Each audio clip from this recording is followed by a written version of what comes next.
Hello students, myself lecturer Deepak Mittal, welcome all of you.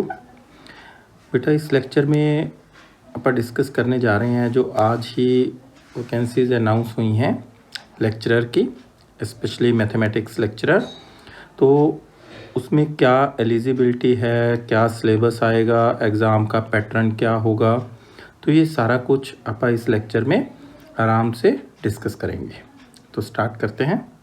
हमारे पास दो तरह की वैकेंसीज़ आई हैं।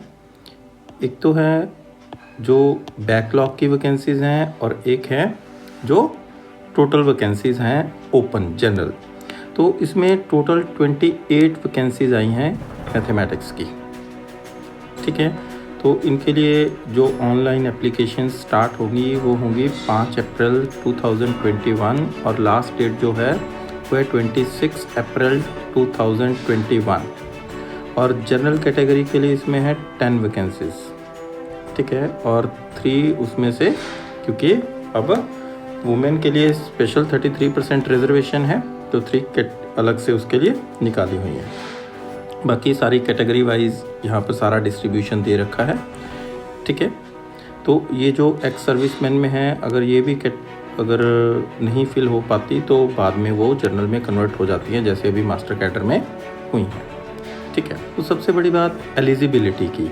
तो एलिजिबिलिटी स्पेशली यहाँ पर मेंशन किया हुआ है कि जो कैंडिडेट है उसने मैथ्स में एमएससी किया होना चाहिए। अगर बीए किया तो उसको आप एमए बोल सकते हो, एमए या एमएससी मैथमेटिक्स किया होना चाहिए, और ग्रेजुएशन में मैथमेटिक्स पढ़ा होना चाहिए, और एमएससी के जो उसके मार्क्स हैं वो एटलीस्ट 55%, मतलब यहाँ से ये क्लियर है कि 55% एग्जैक्ट होने चाहिए।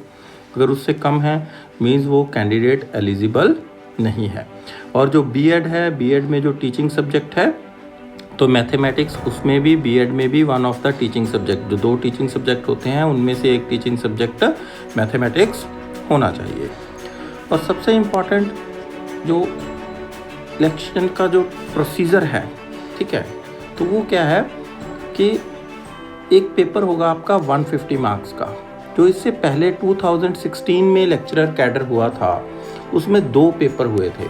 एक था जर्नल पेपर, ठीक है, और दूसरा हुआ था सब्जेक्ट का।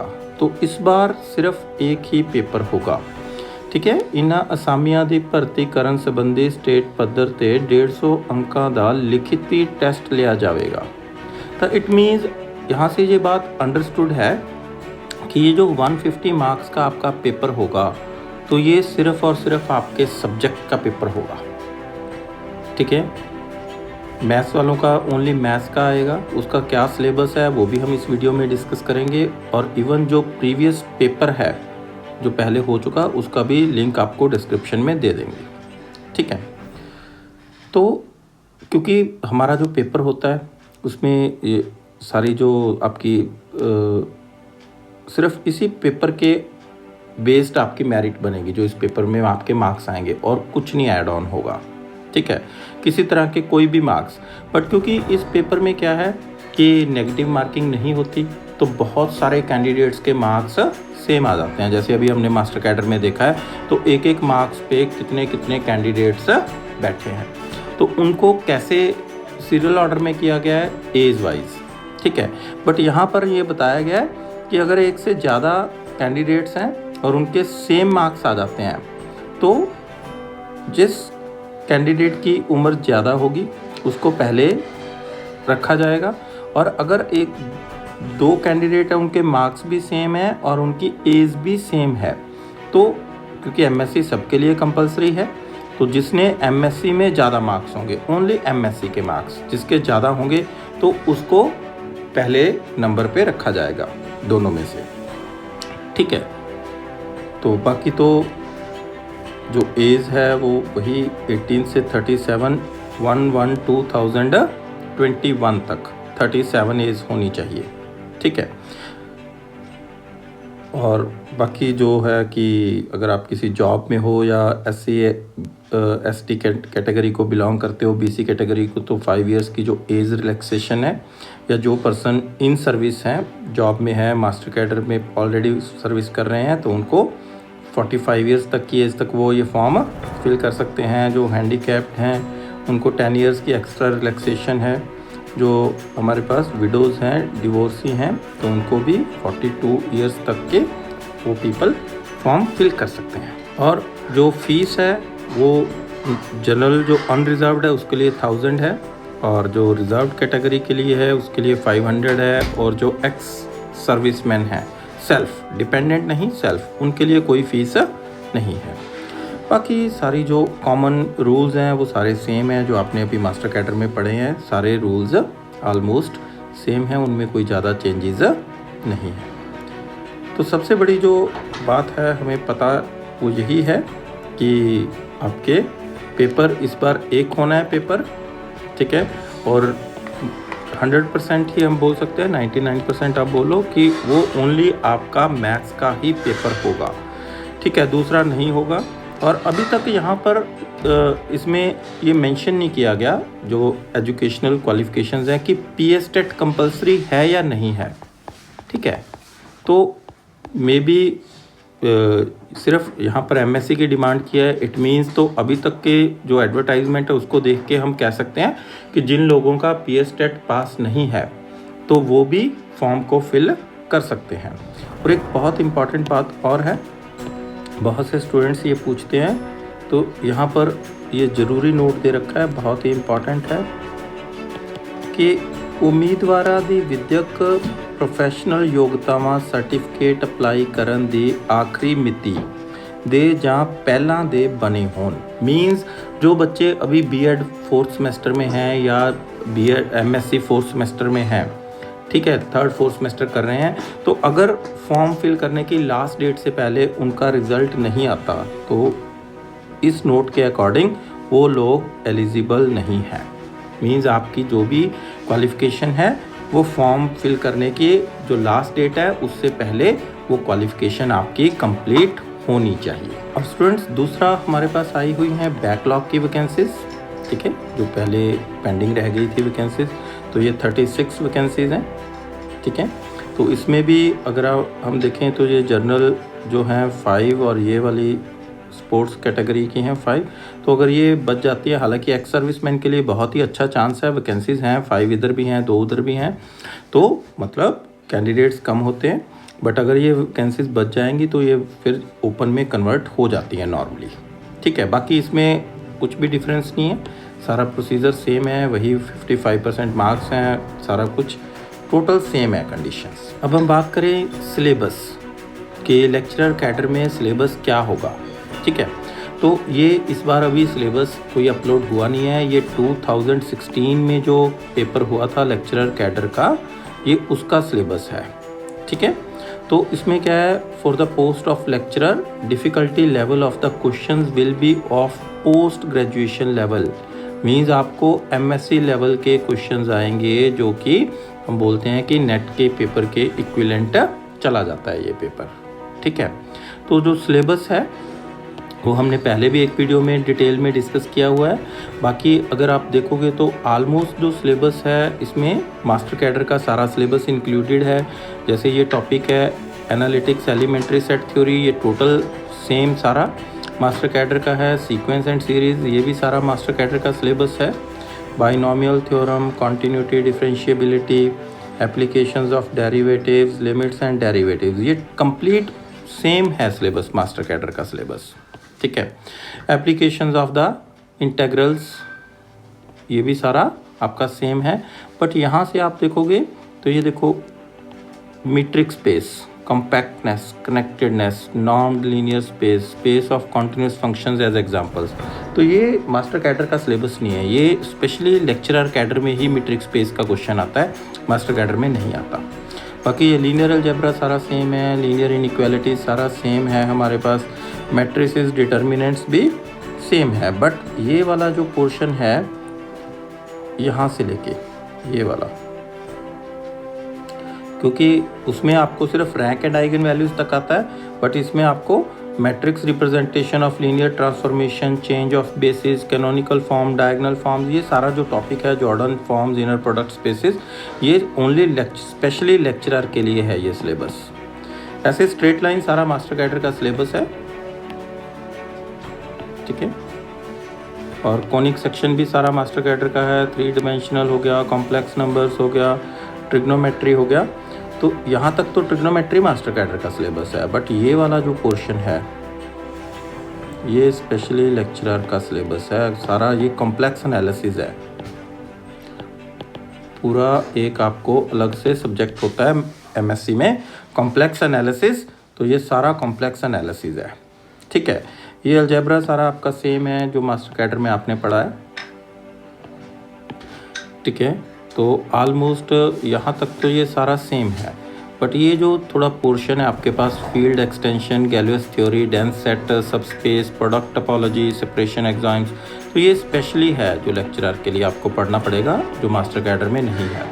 ऑर्डिनरी डिफरेंशियल इक्वेशन सेम है सारा, बस उसमें ये वाला जो पोर्शन है, ठीक है, कि general theory of homogeneous and non homogeneous linear ordinary differential equations, variation of parameters, ये अलग चैप्टर है, स्टर्म लियोविली बाउंड्री वैल्यू प्रॉब्लम्स और ग्रीन फंक्शन, ये बहुत इंपॉर्टेंट है। नेट में भी नॉर्मली ग्रीन फंक्शन का क्वेश्चन आता है, ठीक है। पार्शियल डिफरेंशियल इक्वेशन भी आपको स्पेशली पढ़ना पड़ेगा लेक्चरर के लिए। न्यूमेरिकल एनालिसिस ऑलमोस्ट सेम है। कैलकुलस ऑफ वेरिएशन और लीनियर इंटेग्रल इक्वेशंस, ये मास्टर कैडर में नहीं आता, ये प्योरली लेक्चरर कैडर के लिए एमएससी का टॉपिक है ये।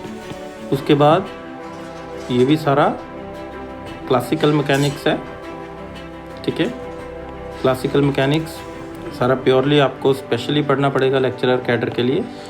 तो उसके बाद unit 4 descriptive statistics, mathematical reasoning, statistics, ये प्रोबेबिलिटी, ये यहाँ तक सारी जो प्रोबेबिलिटी है ये सारी आपको मास्टर कैडर के लिए सेम है। बट ये वाला जो सारा पोर्शन है नीचे का, ये स्पेशल पोर्शन है जी लेक्चरर के लिए। और आपको पता है कि प्रोबेबिलिटी पेपर में बहुत ज़्यादा आती है, ठीक है। स्टैट और प्रोबेबिलिटी है ये बहुत ज़्यादा आती है। तो लास्ट ईयर भी जो लेक्चरर का एग्ज़ाम हुआ था 25 to 30 क्वेश्चन आए थे प्रोबेबिलिटी वाले टॉपिक में से, और ये सारा वही टॉपिक है। और उसके बाद लीनियर प्रोग्रामिंग है जो, उसमें ये आपको क्यूइंग थ्योरी दे रखी है जो एमएससी का है। ये वाला जो ऊपर वाला है ये तो सारा मास्टर कैडर का है। ये सारी क्यूइंग थ्योरी है जो सिंप्लेक्स मेथड्स दिए हुए हैं, इन्वेंट्री मॉडल्स दिए हुए हैं, तो ये सारा आपको अलग से स्पेशल पढ़ना पड़ेगा। तो आपने देखा कि अप्रॉक्सीमेटली 30 to 40% सिलेबस आपको एक्स्ट्रा पढ़ना पड़ेगा, मतलब 50 मार्क्स के करीब जो पेपर है लेक्चरर का वो ज़्यादा आपको अलग से पढ़ना पड़ेगा। 100 मार्क्स का जो आपका पेपर है अप्रॉक्सीमेटली वो जो अगर आपको मास्टर कैडर का सिलेबस आता है तो उसमें से ही आ जाएगा, लेकिन जो 50 मार्क्स का पेपर है उसके लिए आपको सारा एमएससी का सिलेबस पढ़ना पड़ेगा, उसमें से कवर होगा आपका ये 50 मार्क्स का सिलेबस। अब हम देख लेते हैं जो लास्ट ईयर पेपर आया था। तो कई बार डिस्क्रिप्शन में लिंक होता है, बच्चों को नहीं ओपन करना आता, तो मैं यहाँ पर आपको एक एक करके सारा पेपर दिखा देता हूँ, तो आप यहाँ से स्क्रीनशॉट्स ले सकते हो। ये लास्ट ईयर जो 2016 में पेपर आया था मैथमेटिक्स का, ये वो वाला पेपर है लेक्चरर कैडर का, ठीक है। 150 क्वेश्चंस आए थे। तो अगर आप देखो तो जो सेट थ्योरी में से क्वेश्चंस हैं ऑलमोस्ट वो सारे देखो सेम उसी लेवल के आते हैं क्वेश्चंस जो मास्टर कैडर में आते हैं, ठीक है। तो ये भी सारे ऑलमोस्ट वही टॉपिक्स चल रहे हैं जो मास्टर कैडर के टॉपिक्स हैं, ठीक है। एपीजीपी में से हैं ये, ठीक है। ये कन्वर्जेंस का क्वेश्चन आ गया, यूनिफॉर्म कन्वर्जेंस के क्वेश्चन हैं। तो ऑलमोस्ट ये सारा मास्टर कैडर का ही सिलेबस है टोटल।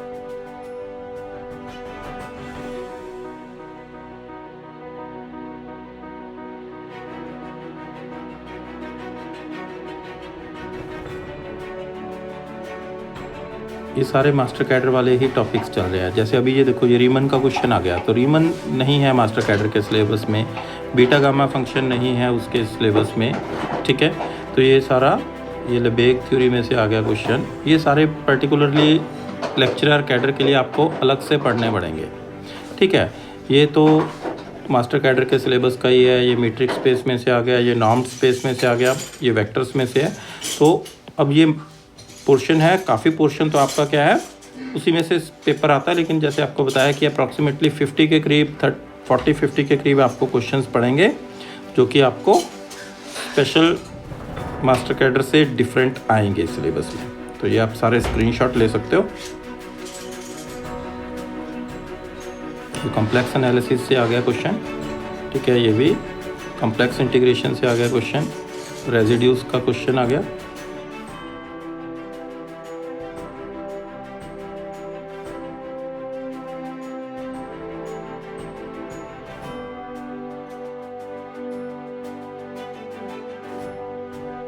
ये टोपोलॉजी से आ गया क्वेश्चन, ये गैलेस थ्योरी का आ गया।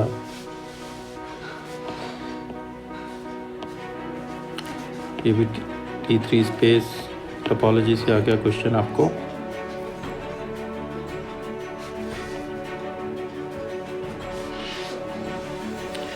ये पार्शियल डिफरेंशियल इक्वेशन से आ गया क्वेश्चन, ये भी पार्शियल से आ गया क्वेश्चन। ये कैलकुलस ऑफ वेरिएशन से इजी पड़ेगा आपको क्वेश्चन करना। ये जियोडेसिक्स का क्वेश्चन आ गया, ये इंटीग्रल इक्वेशंस, ठीक है। तो ये देखो, ये सारे स्पेशल टॉपिक्स हैं जो कि नहीं है मास्टर कैडर में, क्योंकि नंबर ऑफ़ वैकेंसीज कम होती हैं तो ऑब्वियसली कंपटीशन ज़्यादा रहता है, तो हमें ये सारा सिलेबस अच्छे से करना पड़ेगा। तो ये देखो, ये सारा ऑलमोस्ट प्रोबेबिलिटी स्टार्ट हो गई है, तो ये सारा पोर्शन अब प्रोबेबिलिटी से बेस्ड ही चल रहा है आपका स्टैट का। तो ये पोर्शन बहुत ज़्यादा आता है, तो इसके लिए आपको काफ़ी अच्छे से पढ़ना पड़ेगा। बट ऐसी कोई बात नहीं है, अगर आप थोड़ा भी अच्छे से प्रिपरेशन कर लो तो बड़े इजीली आप पेपर को क्वालिफाई कर सकते हो, ठीक है। तो ये रफ वर्क के लिए आपको स्पेस दिए। इस बार रफ वर्क के लिए थोड़ी प्रॉब्लम आई थी बच्चों को, तो पेपर में मास्टर कैडर में बहुत ही कंजस्टेड पेपर दिया हुआ था। तो अगर आप अच्छे से ढंग से तैयारी करो तो बड़े आराम से आप पेपर को क्वालिफाई कर सकते हो, ठीक है। तो बेस्ट ऑफ लक।